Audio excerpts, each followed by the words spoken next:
అండి, welcome to our channel Madhu mom of 2. నేను మీ మాధురి వెంకట్ రెడ్డి. ఇక్కడైతే చలి చాలా ఘోరంగా ఉందండి. ఉదయాన్నే హీటర్స్ ఆన్ చేసుకుని స్వెటర్స్ వేసుకోవాల్సి వస్తుంది. సో షార్ట్స్ లో చెప్పాను కదా, మా వారికి అర్జెంట్ పని పడి ఢిల్లీ వెళ్లాల్సి వచ్చింది అని. సో నాతో పాటు ఉండడానికి మమ్మీ డాడీ వచ్చారు. పిల్లలతో ఇబ్బంది అయిపోతుంది నేను ఒక్కరిదాన్ని ఉంటే అని. మెయిన్ వీడియోలోకి ఎంటర్ అయిపోయే ముందు మన ఛానల్లో వీడియో గనుక ఫస్ట్ టైం చూస్తున్నట్లయితే ఆల్రెడీ ఛానల్లో ఇంకా బోల్డ్ అన్ని వీడియోస్ ఉంటాయి, అన్ని చూడండి. ఒకవేళ నచ్చితే గనక ఛానల్ ని తప్పకుండా సబ్స్క్రైబ్ చేసుకోండి. ఉదయాన్నే చలి వల్ల అస్సలు ఎగబుద్దెయ్యట్లేదు. దుప్పటి ముసుగుతోని పడుకోవాలనిపిస్తుంది. కానీ ఏం చేయగలం, మార్నింగే వీళ్ళకి స్కూల్ కి పంపించాలి కదా. చిన్నప్పుడైతే మార్నింగ్ 9 o'clock కి స్కూల్ కి వెళ్తుంటేనే చాలా చలేసేది. కానీ వీళ్ళకి పాపం 7:30కే స్కూల్. ఇంకా చలిలో వణుకుతూ వెళ్తారు. నేను ఇంకా అనుకున్నా ఇక్కడ ఛత్తీస్గఢ్ లోనే టైమింగ్స్ ఇలా ఉన్నాయేమో, మిగిలిన ఇండియా అంతా నార్మల్ 9 to 5 టైమింగ్స్ ఏమో అని. కానీ మాక్సిమం నార్త్ సైడ్ అంతా ఇదే టైమింగ్స్ అండి. 8:15 అయ్యేసరికి స్కూల్ కి వెళ్ళిపోవాలి. అది కూడా టిఫిన్ పట్టుకొని. మధ్యాహ్నం భోజనం టైంకి వచ్చేస్తారు. ఒక రకంగా చెప్పాలంటే సౌత్ సైడ్ హాఫ్ డే లెక్క అనమాట. ఇంకా డైలీ నేను వీడికి టిఫిన్ ప్రిపేర్ చేసినప్పుడే చిన్నోడు లేచేస్తాడు. లేచిన వెంటనే ఇంకా అమ్మ ఒక హగ్ ఇవ్వాల్సిందే అనమాట. అమ్మమ్మ, నాన్న, తాతయ్య ఎవరెత్తుకున్నా ఊరుకోడు. అమ్మమ్మ, నాన్నమ్మ, తాతయ్య లేకపోతే మోస్ట్ ఆఫ్ ద టైం వీడిని ఎత్తుకునే వంట చేయాల్సి వస్తుంది. పెద్దోళ్ళకే చలికి లెగబుద్దేదు. ఇంత చిన్న పిల్లాడిని లేపి బ్రష్ చేయించి స్నానం చేయించి స్కూల్ కి రెడీ చేయడం అంటే పెద్ద గగనమే. రాత్రి అయితే చాలా ఎర్లీగా నిద్ర పుచ్చేస్తాను, 8-8:30 ఆ టైంకి. కానీ మార్నింగ్ చలి వల్ల లెగలేకపోతున్నాడు. ఇంత చిన్న పిల్లలకి చలి ఎఫెక్ట్ ఉండకూడదని స్కూల్ యూనిఫామ్ కూడా మార్చేశారు. సేమ్ కలర్ లో టోపీ, స్వెటర్, ఇంకా హాఫ్ ప్యాంట్ నుంచి ఫుల్ ప్యాంటు ఇలా మొత్తం మార్చేశారు. స్కూల్ కి పంపించడానికి తలుపు తీయగానే ఎంత చల్లటిగా వస్తుందో అస్సలు చెప్పలేను. ఇక్కడ చలి తెలియకుండా ఉండడానికి 3-4 లేయర్స్ బట్టలు వేసుకోవాల్సి వస్తుంది. అదే ఆంధ్ర వచ్చామంటే వితౌట్ స్వెటర్ హ్యాపీగా తిరగచ్చు. అంత క్లైమేట్ డిఫరెన్స్ ఉంటుంది ఇక్కడికి అక్కడికి. అడుగు బయట పెట్టగానే వణుకొచ్చేస్తుంది. ఇంక అందుకే చిన్నోడిని అస్సలు బయటకు తీసుకుని రావట్లేదు. ఏదో కొంచెం ఎండ వచ్చినప్పుడు ఆ ఎండలో కాసేపు తిప్పుతాం అనమాట. కిట్టుని స్కూల్ కి పంపించేంత వరకు కాస్త ఫాస్ట్ గానే తిరగాల్సి ఉంటుంది. ఇంకా వన్స్ వాడిని స్కూల్ కి పంపించిన తర్వాత అలా కియాన్ దగ్గర కూర్చుని కాస్త టైం పాస్ చేస్తాను. నేను ఇల్లు సర్దినప్పుడు అయితే మాత్రం ఇల్లు పీకి పందిరేసేస్తారు. అదే ఎన్నిసార్లు సర్దుతాంలే అని వదిలేసినప్పుడు మాత్రం బొమ్మల ప్లేస్ లో, బట్టల ప్లేస్ లో నీట్ గా సర్దేస్తారు ఇద్దరుని. ఇటు స్కూల్ నుంచి వచ్చిన తర్వాత అయితే మాత్రం మీకు అస్సలు చెప్పక్కర్లేదు. వాడు గెంతితే వీడు గెంతుతాడు, వాడు పడుకుంటే వీడు పడుకుంటాడు. సేమ్ ఇంకా అన్న ఏం చేస్తే అదే చేస్తాడు చిన్నోడు. ఇలా కాస్త ఫ్రీగా కూర్చున్నప్పుడే తెలుగు, హిందీ, ఇంగ్లీష్ రైమ్స్ అన్ని పాడుతూ ఉంటే దానికి తగ్గట్టు డాన్స్ వేస్తూ ఉంటాడు. ఈ ఏజ్ లో ఉన్నప్పుడు గ్రాస్పింగ్ పవర్ చాలా ఎక్కువ ఉంటది. అందుకే మనం ఎంత ఎక్కువ మాట్లాడితే వాళ్ళకి అంత త్వరగా మాట్లాడడానికి ఛాన్స్ ఉంటది. ఇప్పటి నుంచే చిన్న పనులు అవి చెప్తుంటే చేయడం స్టార్ట్ చేస్తారు. దొడికైతే స్కూల్ కి టిఫిన్ కి రోటీ పెట్టేశాను. అండ్ మా బ్రేక్ఫాస్ట్ కోసం అయితే అట్లు వేద్దామని రెడీ చేస్తున్నాను. నేను ఎప్పుడు అట్లేసినా సరే అందులో ఇంట్లో ఎన్ని పిండ్లు ఉంటే అన్ని పిండ్లు కలిపేసి ఇంకా వెజిటేబుల్స్ కూడా యాడ్ చేసేస్తాను. ఇందులో అయితే జొన్న, వరి, శనగ, గోధుమ పిండ్లు కలిపాను. వెజిటేబుల్స్ లో అయితే ఉల్లిపాయ, కొత్తిమీర, పచ్చిమిరపకాయ కలిపాను. ఉరిమిన క్యారెట్ ఉంటే అది కూడా వేసి కలిపేదాన్ని. అదేంటోనండి వింటర్ లో అస్సలు పని చేయబుద్దేది నాకు. అందుకే కొంచెం పని ఫాస్ట్ గా అయిపోద్దని 2 పెనాలు పెట్టి అట్లు వేసేస్తున్నాను. యాక్చువల్ గా హైదరాబాద్ లో నేను జాబ్ చేసేటప్పుడు వారానికి ఒక టిఫిన్ ఉండేదన్నమాట. అంటే మండే ఇది, ట్యూస్డే ఇది అని ఫిక్స్. సో ట్యూస్డే దోశల రోజు అనమాట. ఇంతమంది ఉంటారు హాస్టల్లో, అందరికి దోశలు వేయాలంటే కష్టం కదా. అప్పట్లో వాళ్ళకి 4 బర్నర్ స్టవ్ ఉండేది. సో 4 బర్నర్ల మీద 4 పెనాలు పెట్టి ఫాస్ట్ గా వేసేసేవాళ్ళు. అదే నేను ఫాలో అయిపోయాను. అండ్ ఈ అట్లు వేసినంత సేపు కిచెన్ లో ఎంత వెచ్చగా ఉన్నదో. ఇప్పుడు వేసే అట్లయితే మా చిన్నోడి ఫేవరెట్. ఆ చివర్లు క్రిస్పీగా ఉంటది కదా, వెంచక్క తింటాడు. ఇందులో అయితే అన్ని రకాల పిండ్లు వాడడం వల్ల అండ్ వెజిటేబుల్స్ వేయడం వల్ల ప్రోటీన్, ఫైబర్, కార్బోహైడ్రేట్స్ అన్ని బాగా అందుతాయి పిల్లలకి. మా చిన్నోడికి అయితే 1 year దాటిన తర్వాత నుంచి వాడి కోసం అంటూ స్పెషల్ ఫుడ్ తయారు చేయడం మానేశాను. ఇంట్లో ఏది వండితే అదే పెట్టేదాన్ని. వాడు కూడా ఈజీగా అలవాటు చేసేసుకున్నాడు. అండ్ 6th month నుంచి నేను ఏమేం ఫుడ్ పెట్టేదాన్ని, ఎలాంటి ఫ్రూట్స్ అండ్ ఏ టైంలో పెట్టేదాన్ని అన్ని నేను రాసుకొని ఉంచుకున్నాను. దాని గురించి ప్రత్యేకంగా వీడియో చేద్దాం అనుకుంటూనే ఉంటాను కానీ ఏ రోజు నాకు టైం కుదరట్లేదు. నెక్స్ట్ టైం మాత్రం పక్కాగా వీళ్ళకి ఏంటేంటి ఫుడ్ పెట్టాను 6th month నుంచి 1 year వరకు, అండ్ నేను స్పెషల్ గా ఫీడ్ చేసేటప్పుడు ఎలాంటి ఫుడ్ తీసుకునేదాన్ని అన్ని ఒక వీడియో చేసి ఖచ్చితంగా పెడతాను. అప్పుడప్పుడే డెలివరీ అయిన అమ్మలకి ఇంకా పిల్లలకి ఫుడ్ పెట్టడం స్టార్ట్ చేద్దాం అని ఆలోచించే అమ్మలకి బాగా యూజ్ అవుతుంది. ఇంత మంచి ఇన్ఫర్మేషన్ అంతా కలెక్ట్ చేసి మీకు ఇస్తున్నాను. సో తప్పకుండా ఛానల్ ని సబ్స్క్రైబ్ చేసుకుని వీడియో పెట్టిన వెంటనే చూసేయండి. వింటర్ లో ట్యాప్ లో నుంచి వచ్చే చల్లటి నీటికి భయపడి పప్పులు, బియ్యాలు ఇవన్నీ మార్నింగే నానబెట్టేసుకుంటాను నేను. ఇడ్లీకి, దోశకి వేసినప్పుడు మార్నింగే నానబెట్టేసి మధ్యాహ్నం ఎండగా ఉన్న టైంలోనే పిండి రెడీ చేసి పెట్టేసుకుంటాను. ఏ మాత్రం బద్దకిచ్చినా సాయంత్రం అయితే ఐస్ వాటర్ లాగే వస్తాయి ట్యాప్ లోంచి. మళ్ళీ చేతులు గట్ట కడుక్కునేటప్పుడు నరకం చూస్తాము. ఇంకా నేను ఎప్పుడు పప్పులు, బియ్యం ఇవన్నీ కడిగినా సరే ఆ వాటర్ వేస్ట్ గా సింక్ లో పడేయకుండా ఒక గిన్నెలో కలెక్ట్ చేస్తాను. ఆ కడిగిన వాటర్ అంతా మనకి ప్లాంట్స్ కి ఫెర్టిలైజర్ లాగా యూజ్ అవుతుంది. ఒక్కొక్కసారి లిక్విడ్ ఫెర్టిలైజర్స్ కూడా రెడీ చేస్తాను. ఇలాగే పప్పు బియ్యం కడిగిన నీళ్ళలో కొన్ని కూరగాయ ముక్కలు అవి అలాగో 2-3 రోజులు ఉంచేసామనుకోండి, మంచి న్యూట్రిషియస్ ఫెర్టిలైజర్ రెడీ అవుతుంది మొక్కల కోసమని. అండ్ ఇప్పుడు నేను బ్రౌన్ రైస్ యూజ్ చేస్తున్నాను వెయిట్ లాస్ కోసమని. అండ్ హెల్త్ కి కూడా అదే మంచిది కదా, జస్ట్ పై లేయర్ ఒక్కటే తీస్తారు ధాన్యానికి. ఇంకా ఈ బియ్యం వాష్ చేసినప్పుడు వైట్ రైస్ వాష్ చేసినట్టు పిండి కలర్ లోకి అస్సలు మారవు వాటర్, ఎందుకంటే ఇందులో పురుగు పట్టకుండా ఏమి మందులు గట్ట మిక్స్ చేయరు. ఈ బియ్యం కూడా ఉదయాన్నే నానబెట్టేస్తున్నాను, ఎందుకంటే ఎంత బాగా నానితే అంత బాగా ఉడుకుతాయి త్వరగా. చలికాలం స్టార్ట్ అయినప్పటి నుంచి నా డైలీ రొటీన్ లో ఒక పార్ట్ అయిపోయింది ఏంటంటే వేడి నీళ్లు కాయడం. వింటర్ 4 నెలలు ఇంట్లో ఉన్న వాళ్ళందరం ఇలాగా మరిగించి చల్లార్చిన గోరువెచ్చటి నీళ్ళే తాగుతాము. ఇలా వంటింట్లో మార్నింగ్ సెషన్ అంతా కంప్లీట్ అయిపోయింది నాది. ఈ వాటర్ తీసుకెళ్లి మొక్కలకి వేసేయడమే. ఈ పనులన్నీ అయిపోయిన తర్వాత హెర్బల్ షాంపూ కలిపేసుకుని ఎలా యూజ్ చేయాలి అనేది మీకు చూపించిస్తాను. ఇలా కడిగిన బియ్యం పప్పు నీళ్లు మొక్కలకి పోయడం వల్ల వాటి లీవ్స్ చాలా ఫ్రెష్ గా గ్రీన్ గా కనిపిస్తూ ఉంటాయి. బయట దొరికే పెస్టిసైడ్స్ ఫెర్టిలైజర్స్ ఇవేమీ యూజ్ చేయక్కర్లేదు. జస్ట్ ఈ బియ్యం కడుగు నీళ్లు ఒక వారం రోజులు పోసి చూడండి, ఖచ్చితంగా లీవ్స్ అయితే చాలా బాగా వస్తాయి, చిగుర్లవి బాగా వస్తాయి. మా ఇంట్లో కరివేపాకు ఆకును చూస్తే మీకే అర్థమవుతుంది ఎంత తాజాగా ఉన్నాయో. చిగుర్లు కూడా బాగా వస్తున్నాయి వాటర్ పోసినప్పటి నుంచి. మరిగించిన నీళ్లు చల్లారిపోకుండా ఉండకుండా నేను కెటిల్లో వేసి ఉంచేస్తాను. మొన్న దివాళీకేమో ఇచ్చారు కదా, అది 1 లీటర్ కెపాసిటీ అనమాట. ఇప్పుడు ఎక్కువ మంది ఉన్నాం కాబట్టి 3 లీటర్ది తీసి అందులోనే వేడి నీళ్లు పోసి ఉంచేస్తే రోజంతట్లో ఎప్పుడు కావాలంటే అప్పుడు ఇందులో వాటర్ తాగొచ్చు, లేదంటే 10 సార్లు వేడి చేయాల్సి వస్తుంది. ఇంతకు ముందు జనరేషన్స్ వాళ్ళైతే ఓన్లీ న్యాచురల్ ప్రోడక్ట్స్ వాడేవాళ్ళు, కుంకుడుకాయ, శీకాకాయ, ఉసిరిపొడి ఇలాంటివన్నీ. అండ్ వాళ్ళ టైంలో అయితే కండిషనర్ లేవు, షాంపూ లేవు, ఏం లేవు. వాళ్ళ హెయిర్ చూస్తే తెలుస్తుంది కదా, వాళ్ళ హెయిర్ కి మన హెయిర్ కి డిఫరెన్స్. 80 ఏళ్ళు 90 ఏళ్ళు వచ్చినా సరే ఇంత పొడుగు ఉంటది.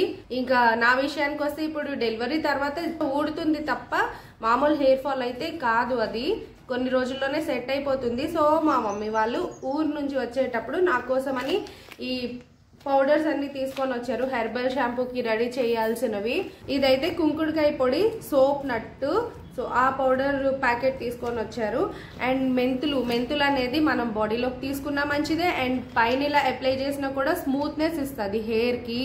ఈ పౌడర్స్ అన్ని ఏంటంటే పైన అప్లై చేయడానికే కాదు, ఈ మారేడు గుజ్జు పౌడర్ ఏంటంటే వాటర్ లో కలిపి తీసుకున్నాం అనుకోండి మన డైజెషన్ పవర్ అనేది ఇంప్రూవ్ చేస్తుంది. తర్వాత ఉసిరిపొడి కూడా చాలా చాలా మంచిది, హెయిర్ కి చాలా స్మూత్ ఫినిష్ ఇస్తుంది.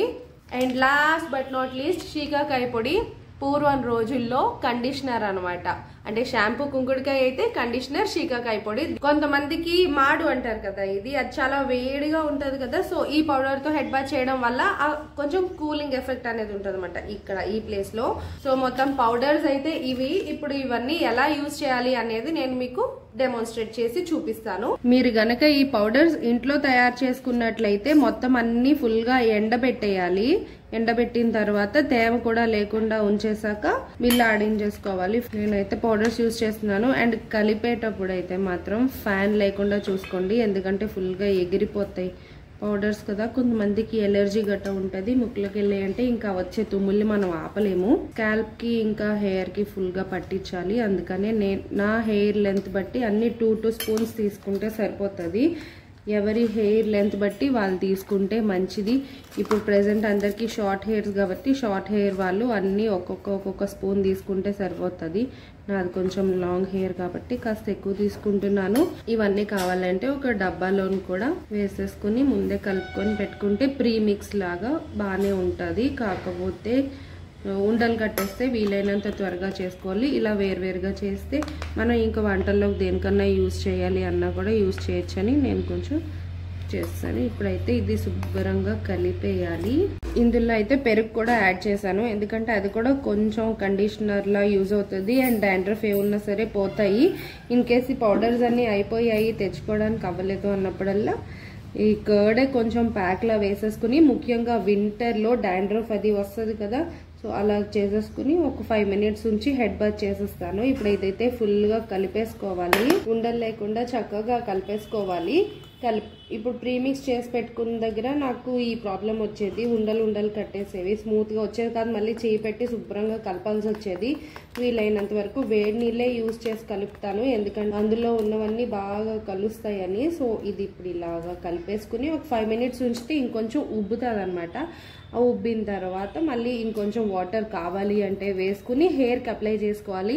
ఇప్పుడు ఇది కొంచెంసేపు వదిలేసిన తర్వాత హెయిర్కి ఎలా అప్లై చేసుకుంటానో చూపించేస్తాను మీకు. ఇప్పుడు చూపించిన షాంపూ మిక్స్చర్ ఉంది కదా, దాన్ని ఫస్ట్ హెయిర్కి ప్యాక్లో అప్లై చేసుకోవాలి. అండ్ అప్లై చేసుకునే ముందు అయితే జుట్టు అస్సలు చిక్కు లేకుండా తీసుకోవాలి. చిక్కులు తీసేసిన తర్వాత చిన్న చిన్న పార్టీషన్స్ గా విడదీస్తూ స్కాల్ప్ కి నెమ్మదిగా అప్లై చేసుకోవాలి. గుండు ఏదైతే ఉంటుందో మొత్తం అంతటికి ఇది పట్టాలి. ఎందుకంటే బుర్ర మీద ఉన్న చిన్న చిన్న ఫంగల్ ఇన్ఫెక్షన్స్, డాండ్రఫ్ ఇలాంటివన్నీ అది టచ్ అయితేనే స్కిన్ కి పోతాయి. స్కాల్ప్ కి అంతా అప్లై చేసేసుకున్న తర్వాత హెయిర్ లెంత్ ఎంత అయితే ఉందో అంతటికి కూడా అప్లై చేసేసుకోవాలి రెండు వైపులా. ఇలాంటి ప్యాక్స్ వేసినప్పుడు ఎవరిదైనా హెల్ప్ తీసుకున్నాం అనుకోండి, కొంచెం స్కాల్ప్ అంతటికి పట్టేలాగా చూసి చూసి పెడతారు. ఇలా సింగిల్ గా అంటే ఒక్కళ్ళు పెట్టుకునేటప్పుడు అయితే కాస్త ఇబ్బంది అవుతుంది.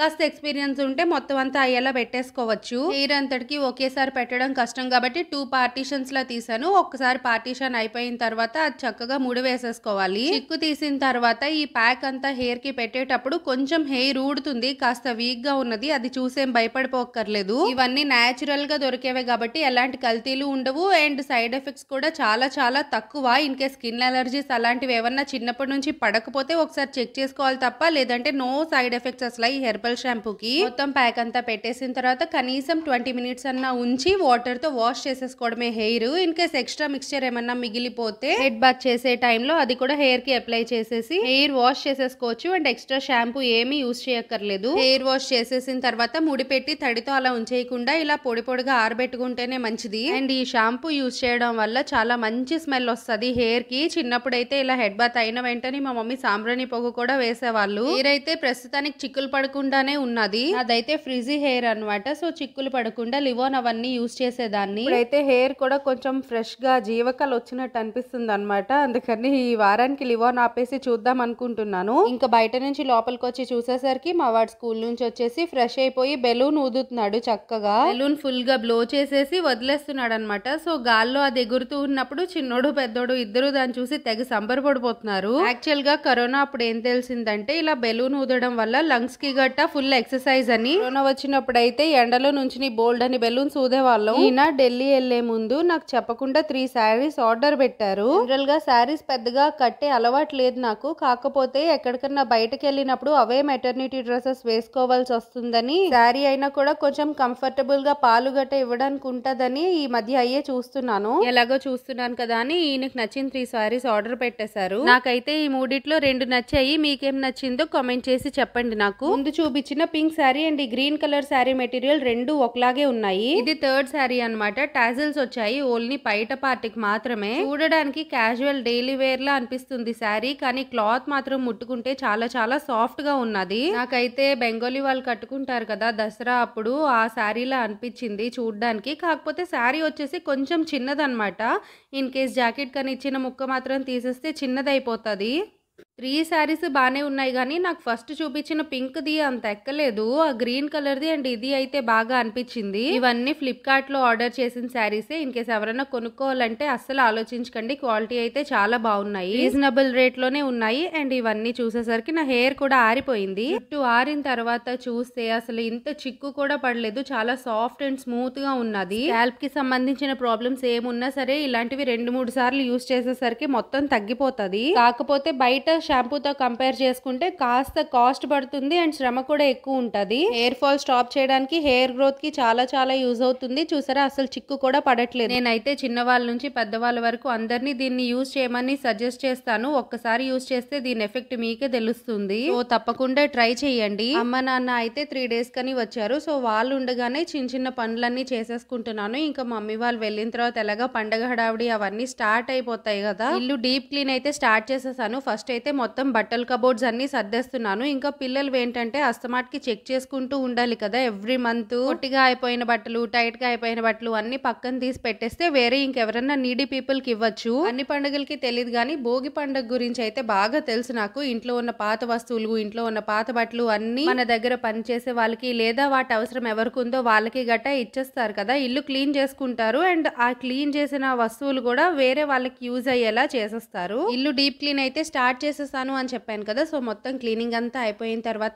నాకు యూజ్ అయిన టిప్స్ నేను మీతో షేర్ చేసుకుంటాను నెక్స్ట్ వచ్చే వీడియోస్ అవే. ఈ హెర్బల్ పౌడర్ ప్యాకెట్స్ ఉన్నాయి కదా, వీటికైతే అస్సలు గాలి తగలనివ్వకూడదు. ఇన్ కేస్ చిన్న గాలి తగిలినా కూడా అవి ఉండలుండలా కట్టేస్తాయి. అందుకని బాగా టైట్ గా రోల్ చేసేసి డబ్బాల్లో పెట్టేస్తున్నాను. ఇవి కావాలంటే మొత్తం అన్ని మిక్స్ చేసేసి ఒక సేమ్ ప్రీ మిక్స్ పౌడర్ లో కూడా రెడీ చేసేసుకోవచ్చు. ఇందాక చెప్పినట్టు ఇంట్లో పనులన్నీ చేసి బయటకు చూసేసరికి సాయంత్రం అయిపోయింది. ఇంకా చల్లబడిపోతే మొక్కలకి నీళ్ళు వేయలేమని బయటకు వచ్చి చూసేసరికి మా చెట్టుకే ఒకే కొమ్మకి 4 పువ్వులు వచ్చాయి. మార్నింగ్ నీళ్ళు పోసేటప్పుడు గమనించలేదు. నాకైతే మొక్కకే ఉంచితే పువ్వులు నచ్చుతుంది వాటిని తెంపడం కంటే. బయట మొక్కలకి నీళ్లు పోసి ఇంట్లోకి వచ్చేసరికి ఫుల్ గా చలేసేసింది. ఇంకా రోజు ఈవినింగ్ 6 అయ్యేసరికి లైట్లన్నీ ఆన్ చేసుకుని హీటర్ ఆన్ చేసుకుని చలి కాసుకోవడమే పని అయిపోతుంది. హీటర్ అయితే మాత్రం చాలా హైట్ లో పెట్టాను, ఎందుకంటే కింద ఉంటే పిల్లలు వేలు గట్టా దూర్చేస్తారు, మళ్ళీ వేలు అవి కాలిపోయే ఛాన్స్ ఉంటదని. అయినా కూడా మా వాడు ఎగిరెగిరి మరీ చలి కాసేసుకుంటున్నాడు దాని నుంచి వచ్చే వేడి గాలితోని. పెద్దోడికి ఇలా అయినా అందుతుంది కానీ చిన్నోడికి అస్సలు అందనివ్వను. ఇంకా నైట్ అయ్యేసరికి గుర్తొచ్చింది క్లబ్ ఒకటి ఉన్నది ఈ రోజు అని, అందుకని అక్కడికి వెళ్ళడానికే పిల్లాడిని రెడీ చేసేస్తున్నాను. మాకు ఇది వరకు నెలలోని 2 సార్లు క్లబ్ ఉండేది అనమాట, కానీ ఈసారి చాలా చాలా రేర్ గా పెడుతున్నారు. మమ్మీ వాళ్ళు ఎప్పుడు వచ్చినా సరే ఏదో ఒక క్లబ్ లో వాళ్ళు ఉండేవాళ్ళు అనమాట, అంటే మాతో వచ్చేవాళ్ళు. కానీ ఈసారి ఉండేది 3 రోజులే కదా, అవుతుందో అవ్వదో అనుకుంటూ ఉన్నాను. కానీ లక్కీగా అమ్మ వాళ్ళు వచ్చిన రోజే మెసేజ్ చేశారనమాట, రేపు క్లబ్ లోని ఉన్నది డిన్నర్, అందరూ ఫ్యామిలీతో తప్పకుండా రావాలని. సో అక్కడికే వెళ్ళిపోతున్నాము. చిన్నోడైతే ఫుల్ ఎక్సైటెడ్ మూడ్ లో ఉన్నాడు, ఎందుకంటే ఈ టైం కి ఎప్పుడు నేను బయటకు తీసుకుని రాను. ఈ రోజు క్లబ్ ఉంది కాబట్టి ఫుల్ గా పైనుంచి కింద వరకు ప్యాక్ చేసేసి తీసుకొచ్చాను. ఈ క్లబ్ డిన్నర్ తర్వాత న్యూ ఇయర్ సెలబ్రేషన్స్ కూడా ఉంటది, అది కూడా తప్పకుండా పోస్ట్ చేస్తాను. ఫస్ట్ అయితే మా మమ్మీని డాడీని తినేమనేసి పిల్లలకు కూడా తినిపించేసి వాళ్ళకి ఇంటికి పంపించేసి నేను ప్రశాంతంగా ఐటమ్స్ అన్ని ఎంజాయ్ చేస్తూ తిన్నాను అనమాట. పిల్లలకి కాస్త ముందు తినిపించేసి ఇంటికి పంపించేయడం వల్లేమో నాకు కాస్త ఫ్రీగా అనిపించింది, అన్ని టేస్టీగా కూడా అనిపించాయి. ఎప్పుడు క్లబ్కి వచ్చినా సరే కంగారుగా తినాల్సి ఉంటది. ఈ రోజు ఫుడ్ ని కూడా చాలా బాగా ఎంజాయ్ చేస్తూ తిన్నాను, అమ్మ నాన్న పిల్లల్ని చూసుకోవడం వలన. ఈ సంవత్సరంలో ఇదే నా లాస్ట్ వ్లాగ్ అనుకుంటా. I hope you guys enjoyed this vlog and happy new year to